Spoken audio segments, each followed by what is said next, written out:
ಅನ್ನು ರದ್ದು ಮಾಡಿ ಇವತ್ತು ಬೆಳಗ್ಗೆ ಕರೆದಿದ್ದೀವಿ. ಇದರ ಉದ್ದೇಶ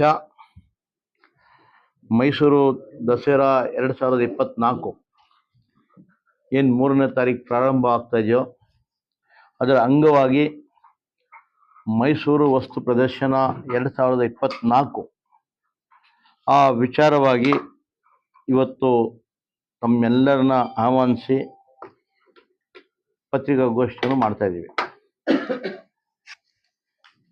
ತಮ್ಮೆಲ್ಲರೂ ಗೊತ್ತ ಹಾಗೆ ಈ ವರ್ಷದ ದಸರಾ ನಮ್ಮ ನಾಡಿನ ನೆಚ್ಚಿನ ಮುಖ್ಯಮಂತ್ರಿಗಳಾದಂಥ ಸಿದ್ದರಾಮಯ್ಯ ಸಾಹೇಬರು ಅದ್ಧೂರಿಯಾಗಿ ವಿಜೃಂಭಣೆಯಿಂದ ಈ ವರ್ಷದ ದಸರಾ ಆಚರಿಸಬೇಕು ಅಂತ ಘೋಷಣೆ ಮಾಡೋರೆ. ಅವರ ಮಾರ್ಗದರ್ಶನದಲ್ಲಿ ಅವರ ಸಲಹೆ ಸೂಚನೆ ಮೇರೆಗೆ ವಸ್ತು ಪ್ರದರ್ಶನ ಮೈಸೂರು ದಸರಾ ವಸ್ತು ಪ್ರದರ್ಶನ 2024 3ನೇ ತಾರೀಕು ಸಂಜೆ 8 ಗಂಟೆಗೆ ಉದ್ಘಾಟನೆ ಮಾಡಿಕೊಂಡಿದ್ದೀವಿ. ಈ ಮೈಸೂರು ದಸರಾ ವಸ್ತು ಪ್ರದರ್ಶನ ಆ ದಿವಸ 8ನೇ ತಾರೀಕು 3 ಗಂಟೆಗೆ ಸನ್ಮಾನ್ಯ ಶ್ರೀ ಸಿದ್ದರಾಮಯ್ಯ ಸಾಹೇಬ್ರೆ ಬಂದು ಉದ್ಘಾಟನೆ ಮಾಡ್ತಾರೆ. ಅವರ ಜೊತೆ ಡೆಪ್ಟಿ CM ಆದ DK ಶಿವಕುಮಾರ್ ಸಾಹೇಬರು, ಡಿಸ್ಟ್ರಿಕ್ಟ್ ಮಿನಿಸ್ಟರ್ ಮತ್ತು ಅನೇಕ ಮಂತ್ರಿಗಳು MLAsಗಳು ಭಾಗವಹಿಸ್ತಾರೆ. ಪ್ರತಿ ವರ್ಷ ದಸರಾ ವಸ್ತು ಪ್ರದರ್ಶನ ಪ್ರಾರಂಭವಾಗ್ತದೆ. ಪ್ರಾರಂಭವಾದ ಸಂದರ್ಭದಲ್ಲಿ ಅನೇಕ ಜನರ ಕೂಗು ಏನಿರ್ತದೆ ಅಂದರೆ, ವಸ್ತು ಪ್ರದರ್ಶನ ಖಾಲಿ ಮಳಿಗೆ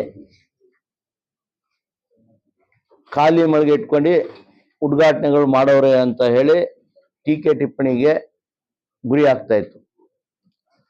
ಆದರೆ ಈ ವರ್ಷ ನಾವೆಲ್ಲ ಸೇರಿ 3ನೇ ತಾರೀಕು ಫುಲ್ ಫ್ಲೆಡ್ಜ್ ಆಗಿ ವಸ್ತು ಪ್ರದರ್ಶನವನ್ನು ಉದ್ಘಾಟನೆ ಮಾಡಕ್ಕೆ ಹೊರಟಿದ್ದೀವಿ. ಉದಾಹರಣೆಗೆ ಸರ್ಕಾರಿ ಮಳಿಗೆಗಳು ಏನು ಸರ್ಕಾರದ ವಿವಿಧ ಇಲಾಖೆಗಳಿಂದ ನಾವು ಮಳಿಗೆಗಳು ಮಾಡ್ತೀವಿ, ಆ ಮಳಿಗೆಗಳು ಹೆಚ್ಚು ಕಡಿಮೆ ವಸ್ತು ಪ್ರದರ್ಶನ ಉದ್ಘಾಟನೆ ಆಗಿದ್ದು 1 ತಿಂಗಳ ಕಾಲ ತನಕನೂ ಓಪನ್ ಆಗ್ತಾ ಇರಲಿಲ್ಲ, ಅದು ಉದ್ಘಾಟನೆ ಮಾಡ್ತಾ ಇರಲಿಲ್ಲ. ಕೆಲಸದಲ್ಲಿ ನಡೀತಾನೆ ಇರ್ತಾ ಇತ್ತು. ಕೆಲವು ದಸರಾ ವಸ್ತು ಪ್ರದರ್ಶನ 1 ತಿಂಗಳಾದ್ಮೇಲೆ ಬಂದು ಸ್ಟಾಲ್ಸ್ಗಳು ಹಾಕ್ತಾ ಇದ್ರು.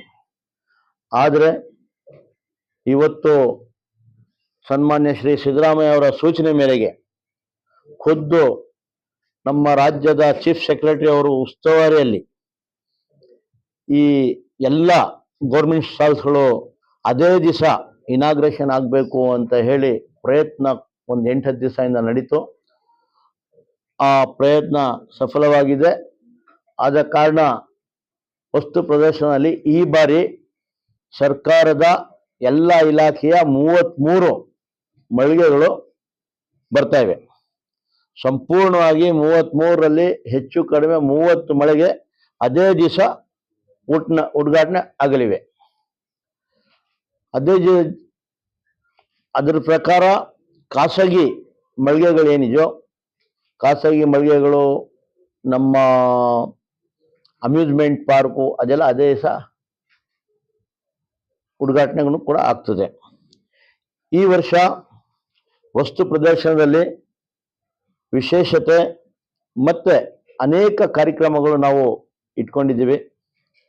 ನಮ್ಮ ಉದ್ದೇಶ ಆದ್ರಿಷ್ಟೇ, ವಸ್ತು ಪ್ರದರ್ಶನಕ್ಕೆ ಅತಿ ಹೆಚ್ಚು ಪ್ರವಾಸಿಗರು ರಾಜ್ಯ ಮಟ್ಟದಿಂದ ದೇಶ ಮಟ್ಟದಿಂದ ಇಂಟರ್ನ್ಯಾಷನಲ್ ಟೂರಿಸ್ಟ್ ಒಳಗೆ ಬರಬೇಕು ಅನ್ನೋದು ಒಂದು ಉದ್ದೇಶದಿಂದ ನಾವು ವಸ್ತು ಪ್ರದರ್ಶನದಲ್ಲಿ ಈ ಬಾರಿ ಬ್ರ್ಯಾಂಡ್ ಮೈಸೂರು ಅನ್ನೋದು ಒಂದು ಹೆಸರಲ್ಲಿ, ಒಂದೇ ಸೂರಲ್ಲಿ ಮೈಸೂರು ನೆಲದಲ್ಲಿ ಉತ್ಪಾದನೆ ಆದಂಥ ಪದಾರ್ಥಗಳು, ಅದು ಮೈಸೂರು ಸಿಲ್ಕ್ ಸ್ಯಾರೀಸ್ ಆಗಿರಬಹುದು, ಮೈಸೂರು ಸ್ಯಾಂಡಲ್ ಸೋಪ್ ಆಗಿರ್ಬೋದು, ಮೈಸೂರು ಸ್ಯಾಂಡಲ್ ವುಡ್ ಆಗಿರ್ಬೋದು, ನಮ್ಮ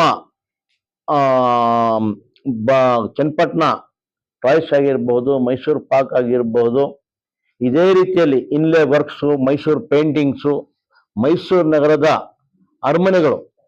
ಈಗಾಗಲೇ ನಾವು ಮೈಸೂರು ನಗರದಲ್ಲಿ ಅರಮನೆ ಅಂದ ತಕ್ಷಣ ಒಂದೇ ಅರಮನೆ ನಾವು ತೋರಿಸೋದು ಎಲ್ಲರೂ. ಹೆಚ್ಚು ಕಡಿಮೆ ನಮ್ಮ ಮಕ್ಕಳು ಈ ಜನರೇಷನ್ ಅಲ್ಲಿ ಒಂದು ಅರಮನೆ ತೋರಿಸ, ಇನ್ನೂ ಜಾಸ್ತಿ ಏನಾದ್ರು ಮಾತಾಡೋಕೆ ಹೋದ್ರೆ ನಾವು ಲಲಿತ್ ಮಹಲ್ ಒಂದಿದೆ ಅಂತ ಹೇಳ್ತೀವಿ. ಆದ್ರೆ ಮೈಸೂರು ನಗರದಲ್ಲಿ 9ಕ್ಕಿಂತ ಹೆಚ್ಚು ಅರಮನೆಗಳಿವೆ.